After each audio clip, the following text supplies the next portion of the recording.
ಈ ಶ್ಲೋಕ ನಮ್ಗೆ ಕೋಪ ಜಾಸ್ತಿ ಆದ್ರೆ ಯಾವ ರೀತಿಯಲ್ಲಿ ತೊಂದರೆ ಕೊಡಬಹುದು ಅನ್ನೋದನ್ನ ತುಂಬಾ ಅದ್ಭುತವಾಗಿ ಇದರಲ್ಲಿ ವಿವರಿಸಿದ್ದಾರೆ. ಕ್ರೋಧಾತ್ ಭವತಿ ಸಮ್ಮೋಹ, ಸಮ್ಮೋಹ ಸ್ಮೃತಿ ವಿಭ್ರಮ, ಸ್ಮೃತಿ ಭ್ರಂಶ ಬುದ್ಧಿನಾಶೋ, ಬುದ್ಧಿನಾಶ ಪ್ರಣಶ್ಯತಿ.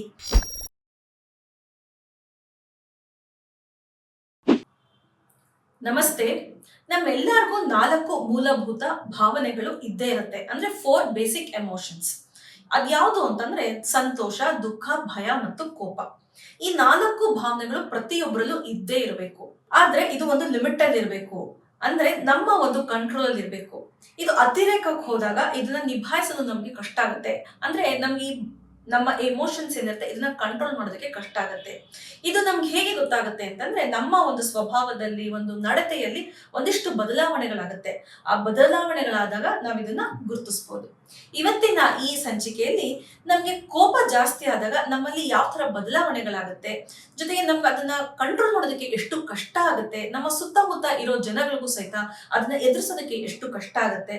ಸೊ ಈ ಕೋಪ ಅನ್ನೋದನ್ನ ಹೇಗೆ ಕಂಟ್ರೋಲ್ ಮಾಡ್ಕೋಬೇಕು ಅನ್ನೋದ್ರ ಬಗ್ಗೆ ನಾನು ನಿಮ್ಗೆ ತಿಳಿಸ್ಕೊಡ್ತೇನೆ. ನೋಡಿ, ನಮ್ಮ ಭಗವದ್ಗೀತೆಯಲ್ಲಿ ಈ ಶ್ಲೋಕವನ್ನ ಹೇಳಿದ್ದಾರೆ. ಈ ಶ್ಲೋಕ ನಮ್ಗೆ ಕೋಪ ಜಾಸ್ತಿ ಆದ್ರೆ ಯಾವ ರೀತಿಯಲ್ಲಿ ತೊಂದರೆ ಕೊಡಬಹುದು ಅನ್ನೋದನ್ನ ತುಂಬಾ ಅದ್ಭುತವಾಗಿ ಇದರಲ್ಲಿ ವಿವರಿಸಿದ್ದಾರೆ. ಈ ಭಗವದ್ಗೀತೆ ಶ್ಲೋಕ ಹೀಗಿದೆ: ಕ್ರೋಧಾತ್ ಭವತಿ ಸಮ್ಮೋಹ, ಸಮ್ಮೋಹ ಸ್ಮೃತಿ ವಿಭ್ರಮ, ಸ್ಮೃತಿ ಭ್ರಂಶ ಬುದ್ಧಿನಾಶೋ, ಬುದ್ಧಿನಾಶ ಪ್ರಣಶ್ಯತಿ ಅಂತ ಈ ಶ್ಲೋಕ ಇದೆ. ಅಂದ್ರೆ ಅತಿಯಾದ ಕೋಪ ಬಂದಾಗ ನಮ್ಗೆ ನಾವು ಭ್ರಾಂತಿಗೆ ಒಳಗಾಗ್ತೀವಿ, ಭ್ರಮೆಗೆ ಒಳಗಾಗ್ಬಿಡ್ತೀವಿ. ಅಂತ ಒಂದು ಭ್ರಾಂತಿ ಆದಾಗ ಏನಾಗುತ್ತೆ, ನಮ್ಗೆ ಅಸ್ಪಷ್ಟತೆ ಕಾಡುತ್ತೆ. ಅಂದ್ರೆ ನಮ್ಮ ಆಲೋಚನೆಗಳಲ್ಲಿ ನಮ್ಗೆ ಸ್ಪಷ್ಟತೆ ಇರಲ್ಲ. ಈ ಒಂದು ಅಸ್ಪಷ್ಟತೆ ಬಂದಾಗ ಏನಾಗುತ್ತೆ, ನಾವು ಗೊಂದಲಕ್ಕೆ ಈಡಾಗ್ಬಿಡ್ತೀವಿ. ಗೊಂದಲ ಬಂದಾಗ ಏನಾಗುತ್ತೆ, ನಮ್ಮ ಬುದ್ಧಿ ಅಥವಾ ನಮ್ಮ ವಿವೇಕ ಶಕ್ತಿ ಅನ್ನೋದೇನಿರುತ್ತೆ ಅದು ವಿನಾಶ ಆಗ್ಬಿಡುತ್ತೆ. ಈ ಒಂದು ಬುದ್ಧಿ ವಿನಾಶ ಆದಾಗ ಏನಾಗ್ತಾನೆ, ಮನುಷ್ಯ ನೆಲ ಕಚ್ಬಿಡ್ತಾನೆ. ನಾನು ಏನ್ ಮಾಡ್ತಾ ಇದ್ದೀನಿ, ನನ್ನ ಸ್ವಭಾವ ಹೇಗಿದೆ, ನನ್ನ ನಡತೆ ಹೇಗಿದೆ, ನನ್ನ ಮಾತು ಹೇಗಿದೆ ಅನ್ನೋದ್ರ ಮೇಲೆ ಯಾವ ಒಂದು ಪ್ರಜ್ಞೆಯೂ ಕೂಡ ಮನುಷ್ಯನಿಗೆ ಇರೋದಿಲ್ಲ. ಒಂದು ಪ್ರಜ್ಞೆಯನ್ನೇ ಕಳ್ಕೊಂಡ್ಬಿಡ್ತಾನೆ. ಆ ಒಂದು ಕ್ಷಣದಲ್ಲಿ ವ್ಯಕ್ತಿ ಏನ್ ಬೇಕಾದ್ರೂ ಮಾಡಬಹುದು. ಹೀಗೆ ಈ ಶ್ಲೋಕ ನಮ್ಗೆ ಮನುಷ್ಯನಿಗೆ ಅತಿಯಾದ ಕೋಪ ಬಂದ್ರೆ ಯಾವ ರೀತಿಯ ತೊಂದರೆಗೊಳಗಾಗ್ತಾನೆ, ಅದ್ರ ದುಷ್ಪರಿಣಾಮಗಳೇನು ಅನ್ನೋದನ್ನ ತುಂಬಾ ಅದ್ಭುತವಾಗಿ ತಿಳಿಸ್ಕೊಡುತ್ತೆ. ಬನ್ನಿ ಹಾಗಾದ್ರೆ ಇಂಥ ಒಂದು ಅತಿಯಾದ ಕೋಪದಿಂದ ನಾವು ಹೇಗೆ ಹೊರಗೆ ಬರ್ಬೇಕು, ಆ ನಮ್ಮ ಕೋಪವನ್ನ ನಾವು ಹೇಗೆ ಕಂಟ್ರೋಲ್ ಮಾಡ್ಕೋಬೇಕು ಅನ್ನೋದನ್ನ 5 ಪವರ್ಫುಲ್ ಟಿಪ್ಸ್ ಗಳ ಮೂಲಕ ಇವತ್ತು ನಾವು ತಿಳ್ಕೊಳ್ಳೋಣ. ಮೊದಲನೇದಾಗಿ, ಈ ಕೋಪನ ನಾವು ಕಂಟ್ರೋಲ್ ಮಾಡ್ಕೋಬೇಕು ಅಂತಂದ್ರೆ ಈ ಕೋಪ ಹಿಂದೆ ಇರುವ ಕಾರಣಗಳನ್ನು ನಾವು ತಿಳ್ಕೋಬೇಕು. ಆ ಕಾರಣಗಳನ್ನ ಬಗೆಹರಿಸೋದಕ್ಕೆ ಪ್ರಯತ್ನ ಪಡ್ಬೇಕು. ಯಾಕೆಂತಂದ್ರೆ ಈ ಕೋಪ ಅನ್ನೋದು ಈ ಟಿಪ್ ಆಫ್ ದ ಐಸ್ಬರ್ಗ್ ತರ.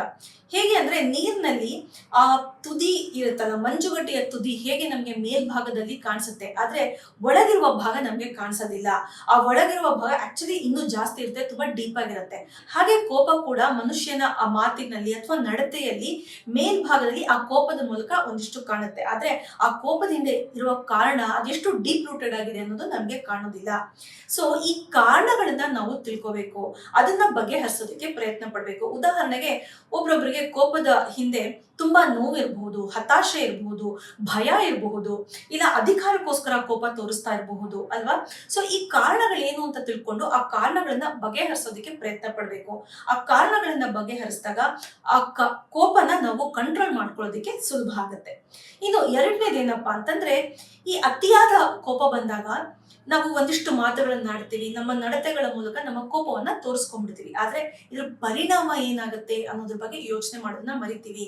ಇದನ್ನ ಮರ್ತಾಗ ಏನಾಗ್ಬಿಡುತ್ತೆ, ಆ ಕೋಪ ಅನ್ನೋದು ಒಂದು ಕೆಲ ಕ್ಷಣಗಳು ಮಾತ್ರ ಇರುತ್ತೆ. ಆದ್ರೆ ಆದ ನಂತರ ನಮ್ಗೆ ಬೇಜಾರಾಗ್ಬಿಡುತ್ತೆ. ನಾನು ಹೇಗ್ ನಡ್ಕೊಂಡ್ಬಿಟ್ಟೆ, ಹೇಗೇಗೋ ಮಾತಾಡ್ಬಿಟ್ಟೆ, ಏನ್ ಅನ್ಕೊಂಡ್ರು ಏನೋ ಅನ್ನೋ ಒಂದು ಗಿಲ್ಟ್ ನಮ್ಗೆ ಕಾಡುತ್ತೆ, ಒಂದು ರಿಗ್ರೆಟ್ ಉಳ್ಕೊಂಡ್ಬಿಡುತ್ತೆ. ಸೊ ಈ ಗಿಲ್ಟ್ ಉಳ್ಕೋಬಾರ್ದು, ಮತ್ತೆ ಈ ರಿಗ್ರೆಟ್ ನಮ್ಮಲ್ಲಿ ಉಳ್ಕೋಬಾರ್ದು ಅಂತಂದ್ರೆ ಪರಿಣಾಮದ ಬಗ್ಗೆ ನಾವು ಯೋಚನೆ ಮಾಡಬೇಕು ಅಲ್ವಾ. ಸೊ ಆ ಪರಿಣಾಮ ಎಷ್ಟು ಕೆಟ್ಟದಾಗಿರುತ್ತೆ, ನನ್ನ ಒಂದು ಸೆಲ್ಫ್ ಇಮೇಜ್ ಹಾಳಾಗಬಹುದು, ಅಥವಾ ಸಂಬಂಧಗಳೇ ಬಿದ್ದೋಗ್ಬೋದು, ಇಲ್ಲ ನನ್ನ ಒಂದು ನೆಮ್ಮದಿ ಹಾಳಾಗ್ಬೋದು ಅಂತ ಯೋಚನೆ ಮಾಡಿ ಆದಷ್ಟು ಆ ಕೋಪವನ್ನ ಕಂಟ್ರೋಲ್ ಮಾಡೋದಕ್ಕೆ ನಾವು ಪ್ರಯತ್ನ ಪಡಬೇಕು. ಇನ್ನು ಮೂರನೇದೇನಪ್ಪಾ ಅಂತಂದ್ರೆ, ಈ ಕೋಪ ಬರೋದಕ್ಕೆ ಒಂದಿಷ್ಟು ಟ್ರಿಗರ್ಗಳಿರುತ್ತೆ, ಅಂದ್ರೆ ಪ್ರಚೋದನೆಗಳಿರುತ್ತೆ. ಅದು ಏನು ಅಂತ ನಾವು ಕಂಡು ಹಿಡ್ಕೋಬೇಕು. ಎಷ್ಟೊಂದು ಜನಕ್ಕೆ ಯಾರು ಒಬ್ರು ಮೋಸ ಮಾಡಿದ್ರೆ, ಇಲ್ಲ ಸುಳ್ಳು ಹೇಳಿದ್ರೆ, ಇಲ್ಲ ಇನ್ಸಲ್ಟ್ ಮಾಡಿದ್ರೆ, ಇಲ್ಲ ರೇಗಾಡಿದ್ರೆ, ಕಿರ್ಚಾಡಿದ್ರೆ, ಕೂಗಾಡಿದ್ರೆ ಕೋಪ ಬರುತ್ತೆ. ಹೀಗೆ ಅನೇಕ ಕಾರಣಗಳು ಅಥವಾ ಟ್ರಿಗರ್ಸ್ಗಳಿರುತ್ತೆ. ಸೊ ನನಗೆ ಯಾವ ಒಂದು ಟ್ರಿಗರ್ ನನಗೆ ಅತಿಯಾದ ಕೋಪವನ್ನ ತರಿಸುತ್ತೆ ಅನ್ನೋದನ್ನ ನಾವು ಕಂಡು ಹಿಡ್ಕೋಬೇಕು. ಆ ಟ್ರಿಗರ್ಗಳು ಯಾವಾಗ ಬರುತ್ತೆ, ಯಾರು ಮಾಡ್ತಾರೆ, ಯಾವ ಸಂದರ್ಭದಲ್ಲಿ ಬರುತ್ತೆ ಅಂತ ಗಮನಿಸಿದಾಗ ಆ ಟ್ರಿಗರ್ ಬಂದ ತಕ್ಷಣ ನಾನು ಹೇಗೆ ನನ್ನ ಕೋಪನ ಕಂಟ್ರೋಲ್ ಮಾಡ್ಕೋಬೇಕು, ಹೇಗೆ ಆ ಸಂದರ್ಭವನ್ನ ನಾನು ನಿಭಾಯಿಸ್ಬೇಕು ಅನ್ನೋದು ನಮ್ಗೆ ಗೊತ್ತಾಗುತ್ತೆ.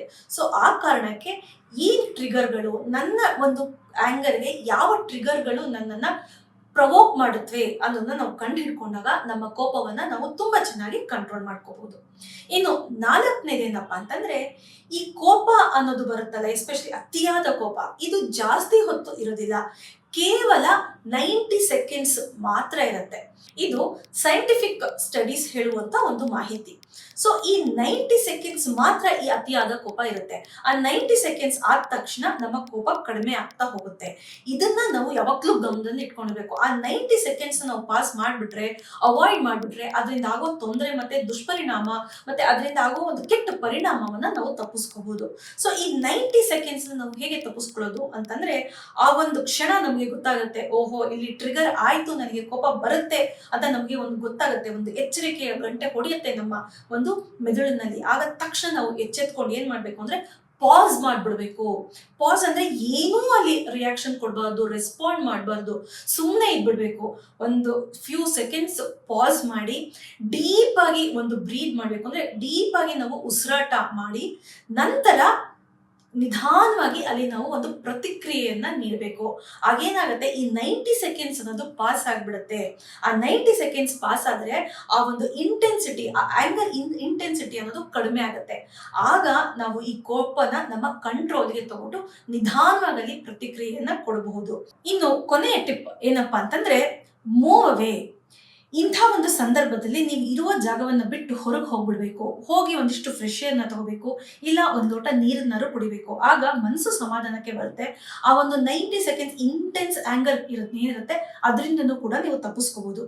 ಕೆಲವೊಬ್ಬರಿಗೆ ಇಂಥ ಒಂದು ಇಂಟೆನ್ಸ್ ಆಂಗರ್ ಆದಾಗ ಹಾರ್ಟ್ ಬೀಟ್ ಜಾಸ್ತಿ ಆಗುವಂಥದ್ದು, ಅತಿಯಾದ ಒಂದು ಬೆವರು ಬರುವಂಥದ್ದು, ಕೈಕಾಲು ನಡುಗೋದು, ಗಂಟ್ಲು ನಡುಗೋದು, ಹೀಗೆ ಒಬ್ರೊಬ್ರಿಗೆ ಒಂದೊಂದು ಬದಲಾವಣೆಗಳಾಗುತ್ತೆ. ಸೊ ಇಂತಹ ಒಂದು ಬದಲಾವಣೆಗಳನ್ನು ಕೂಡ ನಾವು ಕಡಿಮೆ ಮಾಡ್ಕೋಬಹುದು ಇಂತಹ ಒಂದು ಜಾಗವನ್ನು ಬಿಟ್ಟು ಹೊರಗೆ ಹೋದಾಗ. ಆ ಬದಲಾವಣೆಗಳು ಕಡಿಮೆ ಆದಾಗ ಏನಾಗುತ್ತೆ, ಆ ಇಂಟೆನ್ಸ್ ಎಮೋಷನ್ ಕೂಡ ಕಡಿಮೆ ಆಗ್ತಾ ಹೋಗುತ್ತೆ. ಆಗ ನಮ್ಮ ಕೋಪವನ್ನ ನಾವು ಸುಲಭವಾಗಿ ಕಂಟ್ರೋಲ್ ಮಾಡ್ಕೋಬಹುದು. ಹೀಗೆ ಈ 5 ಟಿಪ್ಸ್ಗಳನ್ನ ನೀವು ಬಳಕೆ ಮಾಡಿಕೊಂಡ್ರೆ ಖಂಡಿತವಾಗ್ಲೂ ನಿಮ್ಮ ಕೋಪವನ್ನ ನೀವು ಕಂಟ್ರೋಲ್ ಮಾಡಿಕೊಂಡು ಸಮಾಧಾನವಾಗಿ ಒಂದು ಕಾಮ್ ಮೈಂಡ್ ಇಂದ ಇರಬಹುದು. ನೋಡಿ, ಬುದ್ಧ ಹೇಳ್ತಾರೆ, ಈ ಕೋಪ ಅನ್ನೋದು ಈ ಸುಡ್ತಿರೋ ಕಲ್ಲಿದ್ದ ಹಾಗೆ. ನಾವು ಯಾರ್ದೋ ಮೇಲೆ ಎಸಿಬೇಕು ಅಂತ ಈ ಸುಡ್ತಿರೋ ಕಲ್ಲಿದ್ದನ್ನ ನಾವು ಕೈಯಲ್ಲಿ ಹಿಡ್ಕೊಂಡ್ರೆ ಯಾರಿಗೆ ಫಸ್ಟ್ ತೊಂದರೆ ಆಗುತ್ತೆ? ನಮ್ಗೆ ಫಸ್ಟ್ ಅಲ್ವಾ ತೊಂದರೆ ಆಗೋದು, ನಮ್ಮ ಕೈಯೇ ಸುಟ್ಟು ಬಿಡುತ್ತೆ. ಆಮೇಲೆ ಬೇರೆಯವ್ರಿಗೆ ಏನ್ ಪರಿಣಾಮ ಆಗುತ್ತೆ ಅನ್ನೋದ್ರ ಬಗ್ಗೆ ನಾವು ಯೋಚನೆ ಮಾಡ್ಬೇಕು.